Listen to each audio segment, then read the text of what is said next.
So this is a course, oops, yeah, okay. So this is a course by Dr. Abdelkhalil. I'm going to change mode. Let's have a look at this course. It's for physiotherapists and nurses and things, so it's for medical people. So we will be jumping over some bits. It's not quite suitable for us. You can download it off the internet. If you search for their name or blood course or something, it's easily available.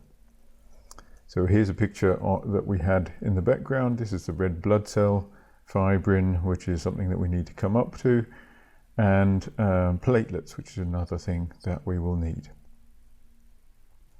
So this is just the objectives. Let's go to the first bit, hemostasis, which means that when we get an injury or we do some surgery to somebody, they would lose blood, and the body responds by trying to reduce that process in various ways with this sort of posh definition. So what's going to happen? First of all, vascular spasm, so the blood vessels contract to reduce the amount of blood flow to that area, to reduce the amount of blood flowing out of the hole. Then the platelets, which we don't know what are yet, will do some kind of reaction. They will start to block the hole, and then the blood will coagulate. So that's what we're finding. There are 2 3s here, one of them's a 4. So if we get blood coming out, it's a sympathetic reflex, which means the body detects it and does it without us thinking about it. It's automatic, but it's not caused by chemicals, it's caused by a nervous reaction, but it's also caused by a release of vasoconstrictors, so those are chemicals. So we've got 1 nervous effect, then 2 chemicals. Thinking about it from our materials point of view, the nervous effect we are not going to accidentally generate with a material. Obviously, if we do surgery, we will, but we're not going to accidentally leave that stuck on with a material. But if we put something in that causes something like vasoconstrictors to be released, then we will leave it stuck in an on state. It's not an issue here, but it's a thing that we should think about every time we get to one of these possibilities. So we've got 2 possibilities. 1, the nerves react, 2, chemicals are released. In this case, from platelets that are doing something, they're adhering to the walls of the damaged blood vessels. So how is the platelet plug going to form? How are the platelets going to adhere?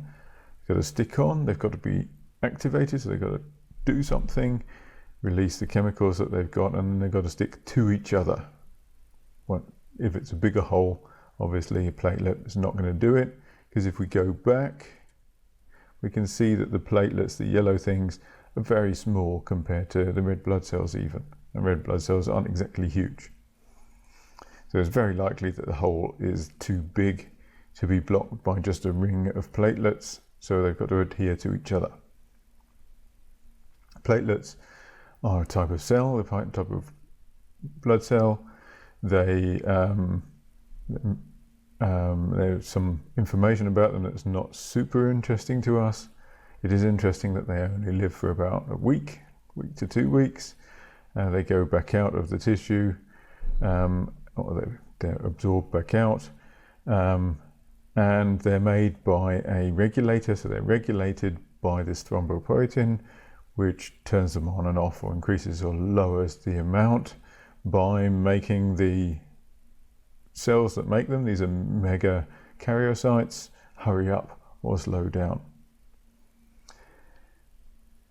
So if we take a platelet, we can look at it and it's got receptors on it. So glycoprotein, what's a glycoprotein? Well, we can guess glyco from sugar, protein from protein. So it's a protein with sugars on the surface that will stick to, adhere, will stick to something important that the platelets need to detect.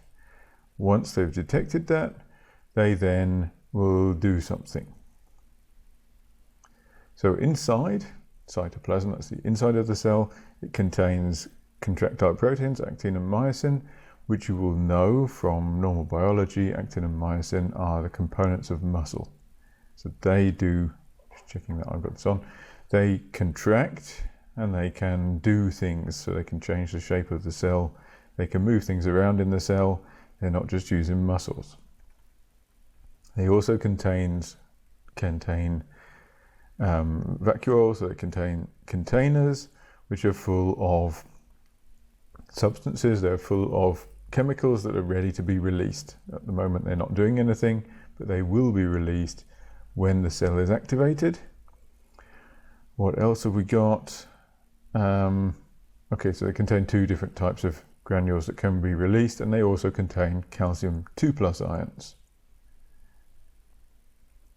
I'm going to cut here. So what happens with these platelets?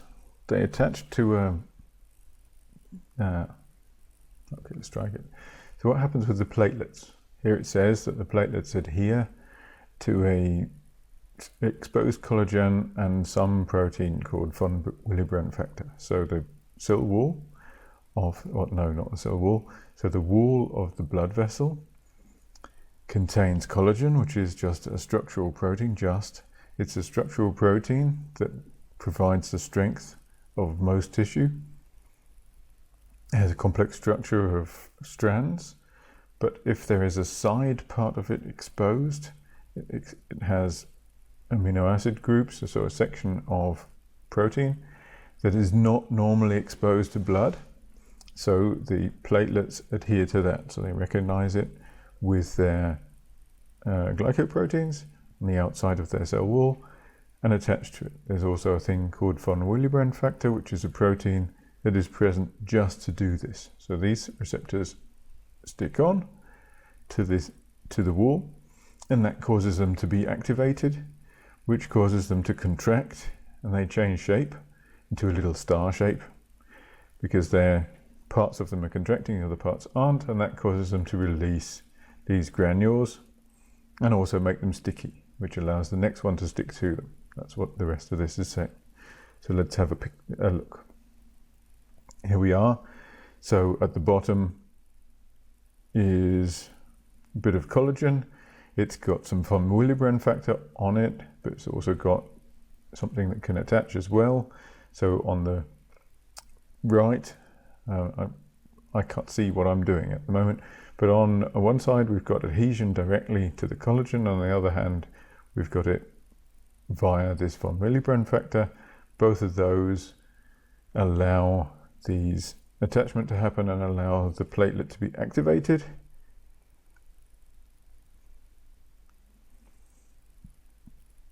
Then they form bonds with each other. Oh, I can move the mouse, can't I?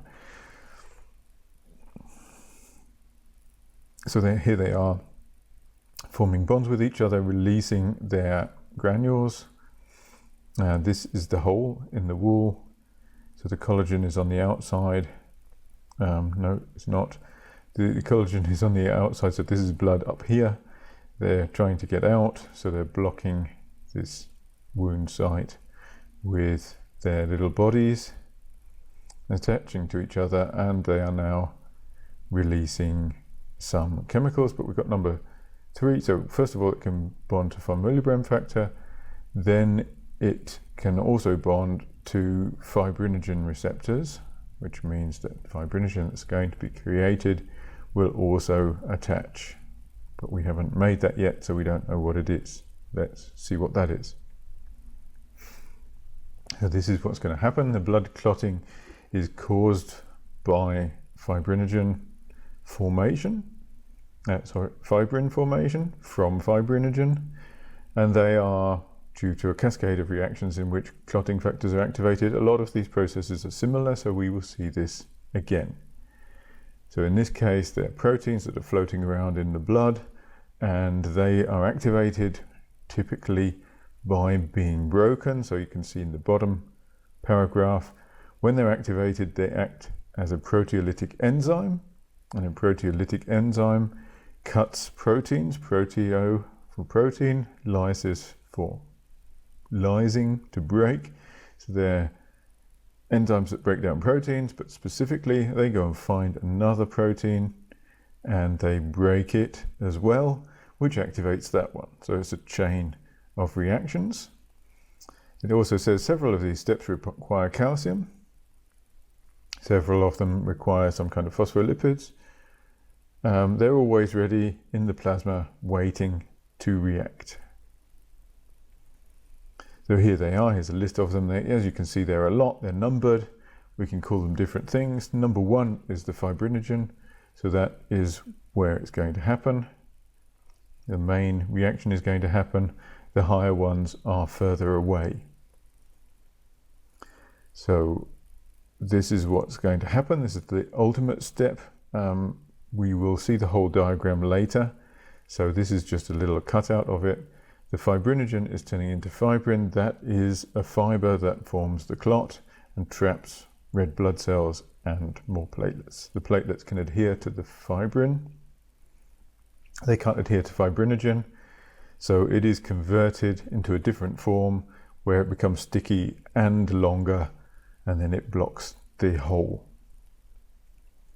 What we can see is this factor 13 down here is stabilizing it, but we're looking at factor 10 turning into 10A. That's a typical denotation here. So the normal one is the one that floats around, and then it turns into the A form where it's active. So in this case, it takes all of the things. So it takes the phospholipids, it takes calcium 2+, and it turns into 5A,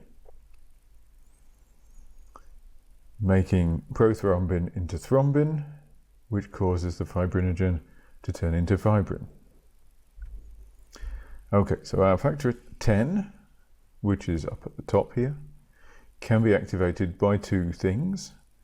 They call it intrinsic and extrinsic. This is a little bit complicated in biology. It often happens though, so the intrinsic and extrinsic, or however they call it, the normal immune system and the complementary immune system, are historical names, and they may or may not make sense to us, but that's what they're called.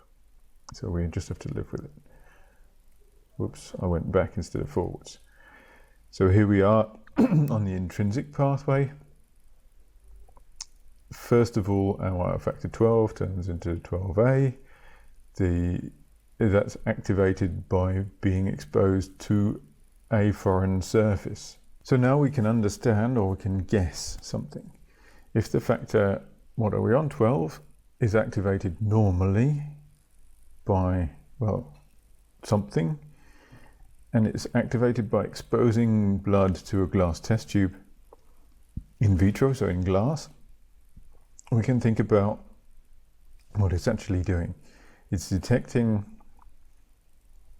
something to do with the outside, so it's detecting surfaces that are not where it should be inside a blood vessel, but it's doing it fairly non-specifically. So it's trying to attach to anything that is, in this case, it's negatively charged. Surfaces that are particularly active.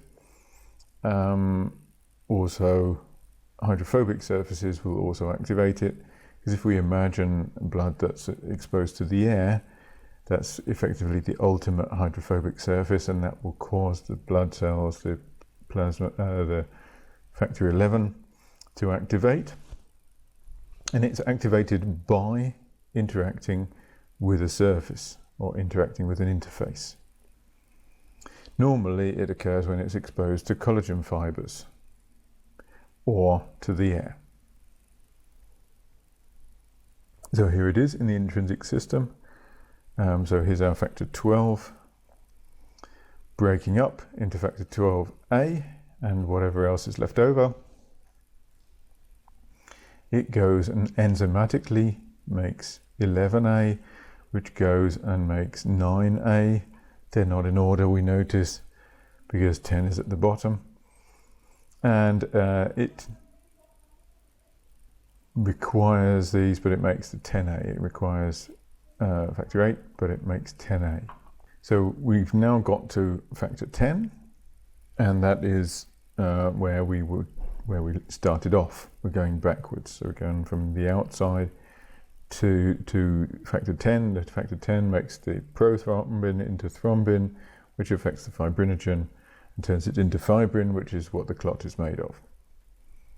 The other pathway requires contact with other things. So if we completely get through the vascular wall, then it will release other things from the tissue, including this thing called thromboplastin, which is another chemical which is now available, and it activates a different factor, factor 7, which will now, so here it is, factor 7, and in the presence of our helping agents, it also activates factor 10 into 10A, and so that is the other way that it can happen. In 3 to 6 minutes, we generated a clot. Then the platelets, they attach also to the fibrin, and then they contract to shrink it, which helps to pull the edges together. It says here serum is squeezed from the clot. So if we have the clot full of, it's effectively a sponge full of particles full of blood cells and platelets and fibrin, and when it shrinks, it squeezes some juice out, which is mostly salty water, effectively. So here's the summary. This is what happens. The blood vessel is injured. Collagen is exposed. This can cause coagulation directly by exposing the collagen to thrombin, which causes it to grow.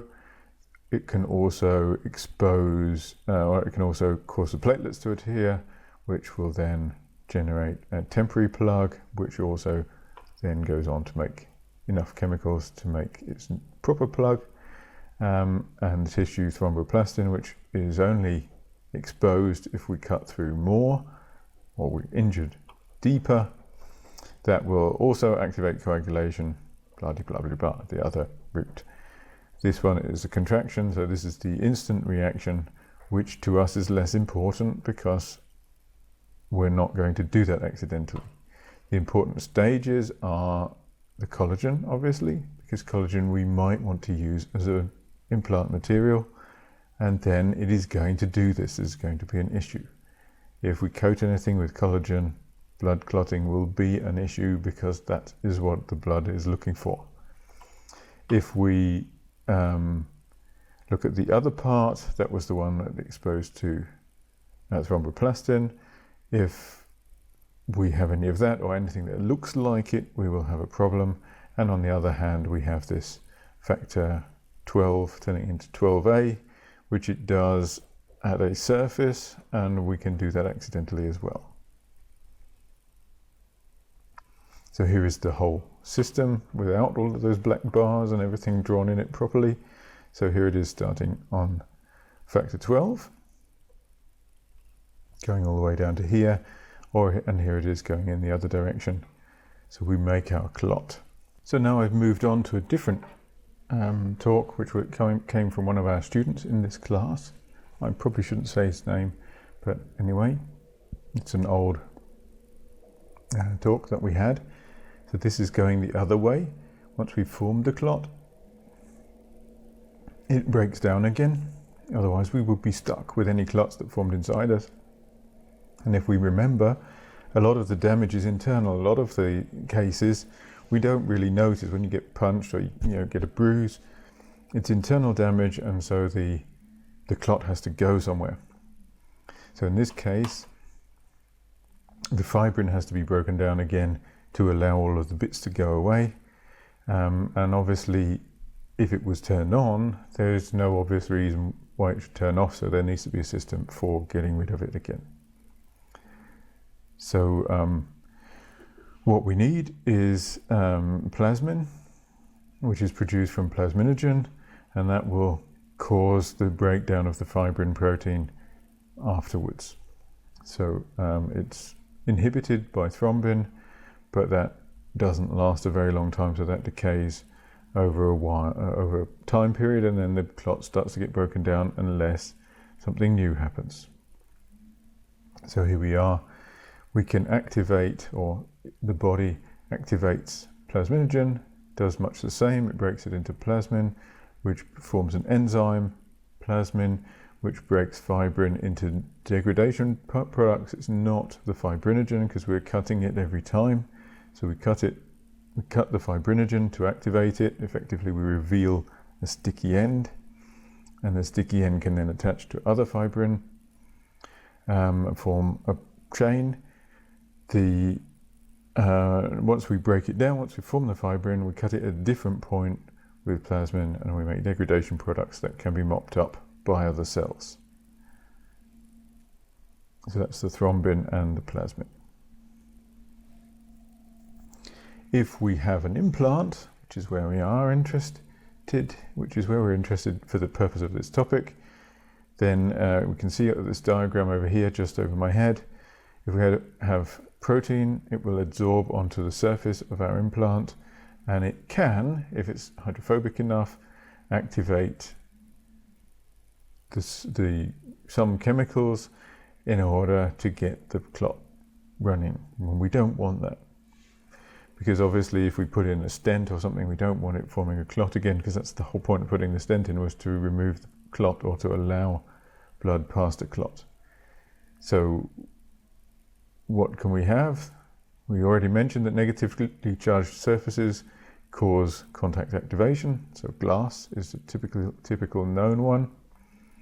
Also hydrophobic surfaces. So when I go to the doctor, sometimes they take blood, and there are two things that they can do.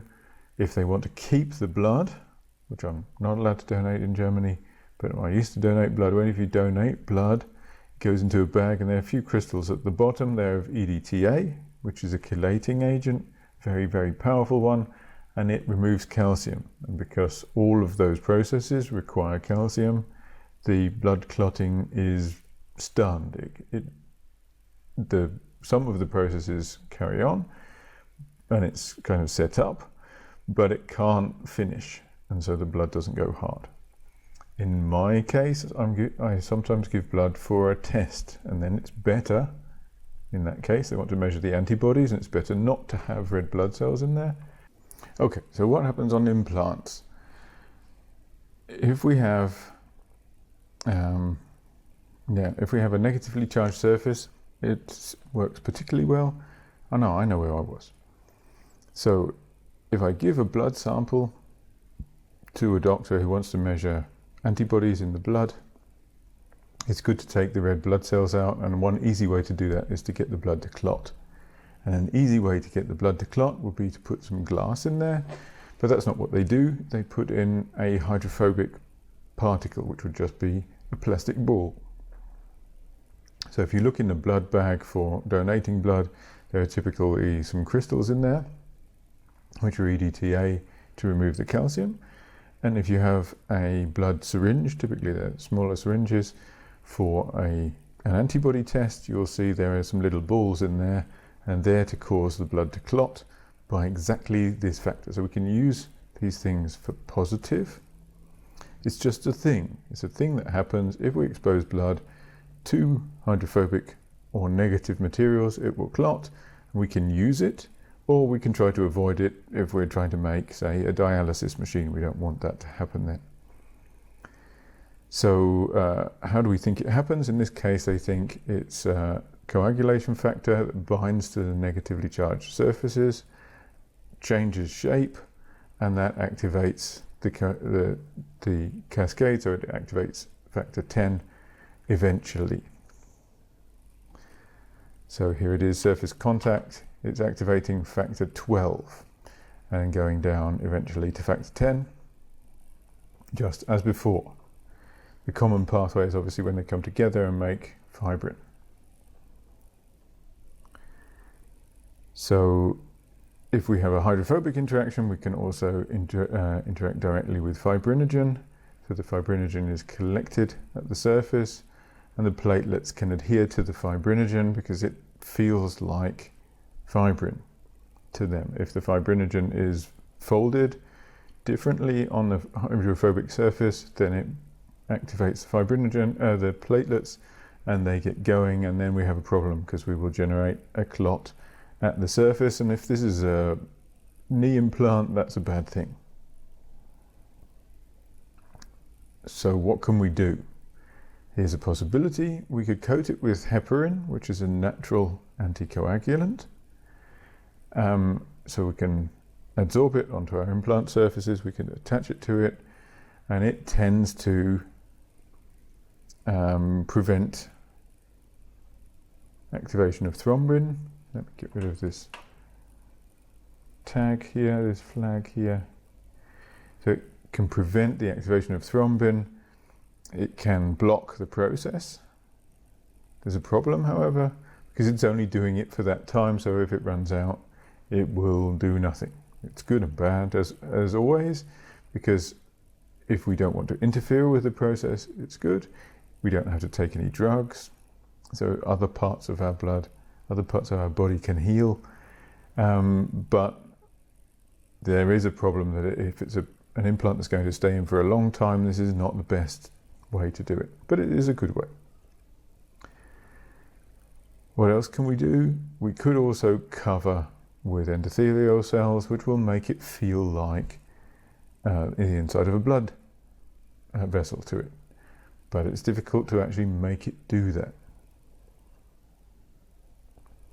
What else have we got? Okay, so we're trying to make an extracellular matrix to make it seem like it's the inside of a blood vessel, so we can put chemicals on there to make it do that, but we end up with a large amount of things that we have to do. But it has been done on titanium surfaces significantly. What else can we do? We can also make the surface positive by putting amino groups on the surface, which will reduce the coagulation effect because it's made it positive, and then the chemicals that we think can attach by hydrophobicity or by positive to negative interaction can't attach, which makes the fibrinogen not attach. Or in this case, we want albumin, which is the main protein in blood. We want it to attach preferentially, and then it's covered and it can't be attacked by the fibrinogen, or the fibrinogen.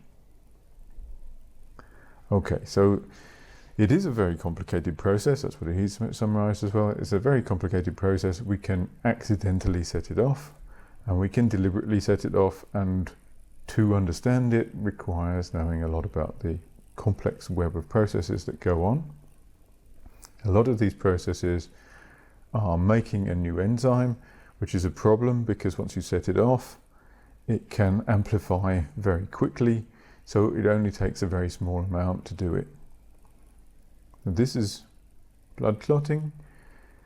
You will find with the other themes here, so how do antibodies interact with foreign surfaces? How does the immune system interact with foreign surfaces? You will find that they're similar. And we have similar problems, that there's a complicated network of processes, and sometimes you activate them accidentally.